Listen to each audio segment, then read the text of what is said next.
Well, so since last Easter, I keep bringing up this question, right? What are you looking for?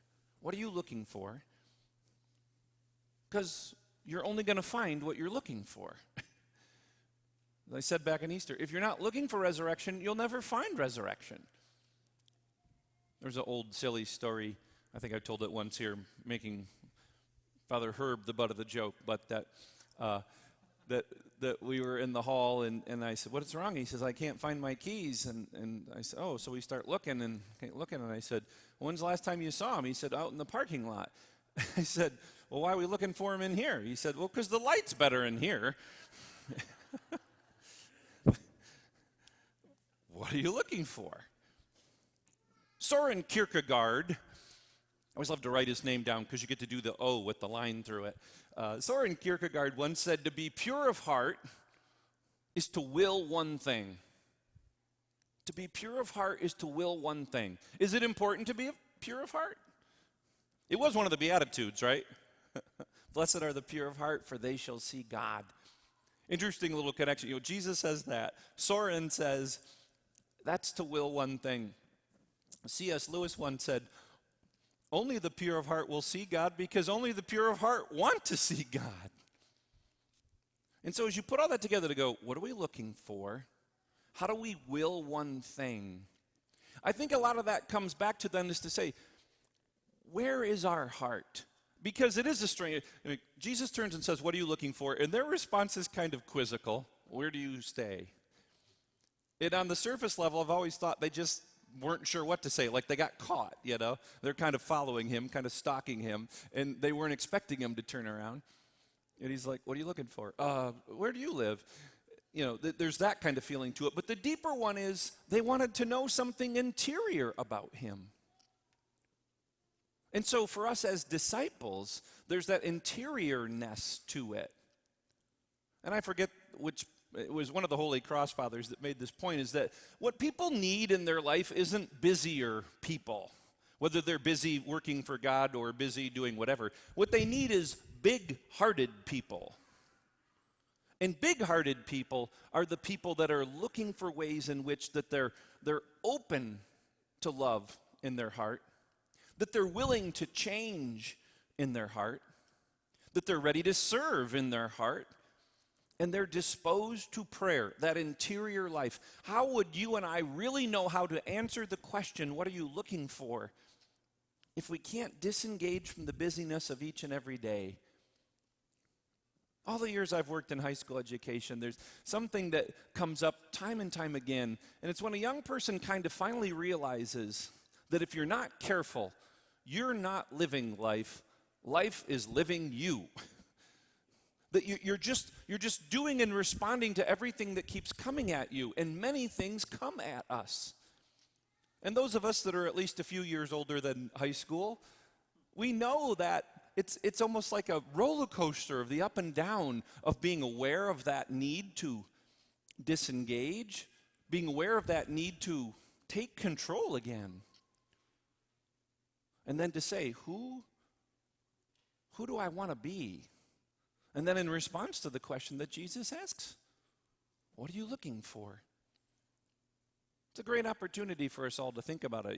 Start of a new calendar year, we're just week 2 into ordinary time. How do you answer that each and every day?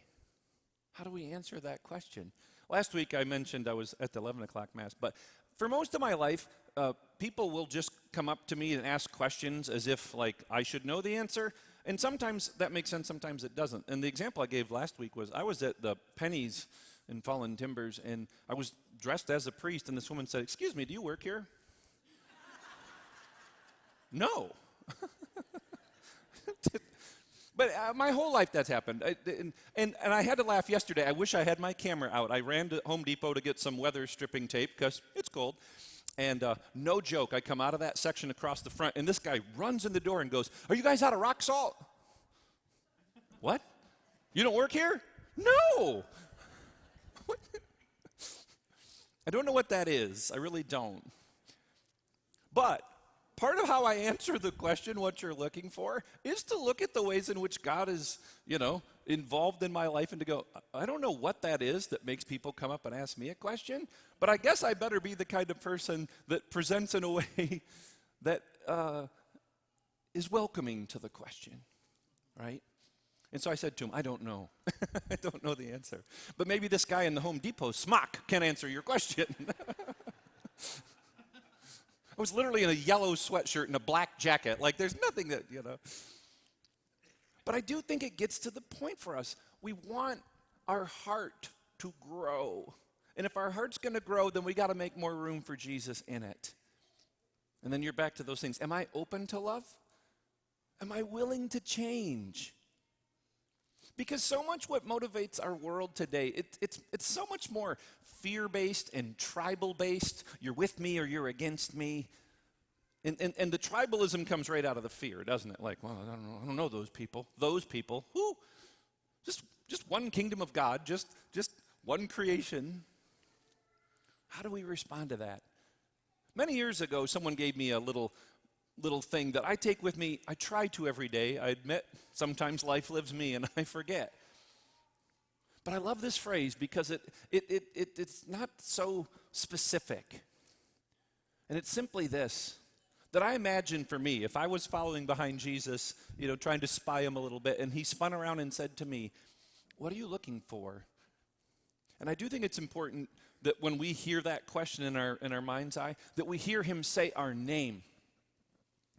Because, and I think I said this last Sunday, you have that question at the beginning of John, and you also have it at the end. When Mary Magdalene comes to the garden, Jesus, resurrected, says to her, what are you looking for?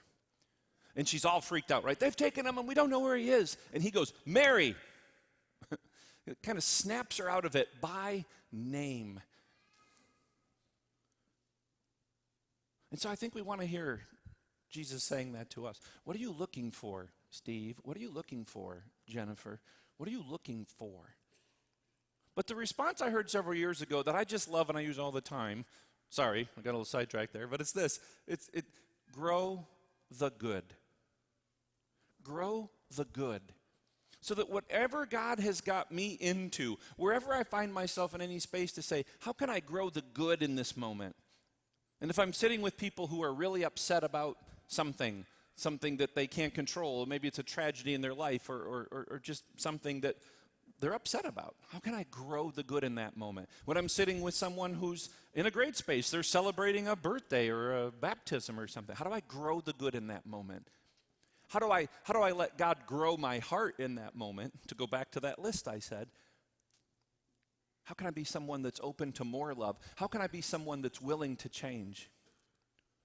How can I be someone that's ready to serve at any moment? And then disposed to prayer that keeps returning again and again to just sit with Jesus.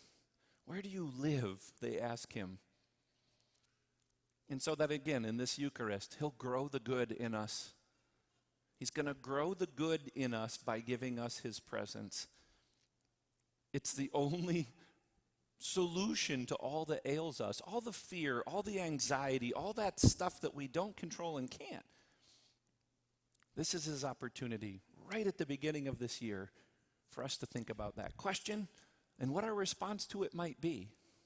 But I hope it is that reality that we want a bigger heart to do it more. Because as I said, people don't need busier people.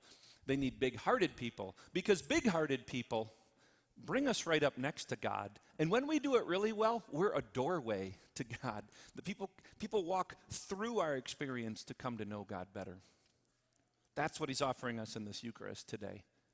So as we think about all those ways that we'll be asked to love and to serve and to not be afraid of change this week, let us just pause to prepare ourselves for that. And then, as always, to prepare ourselves to receive him in this Eucharist. May God be praised.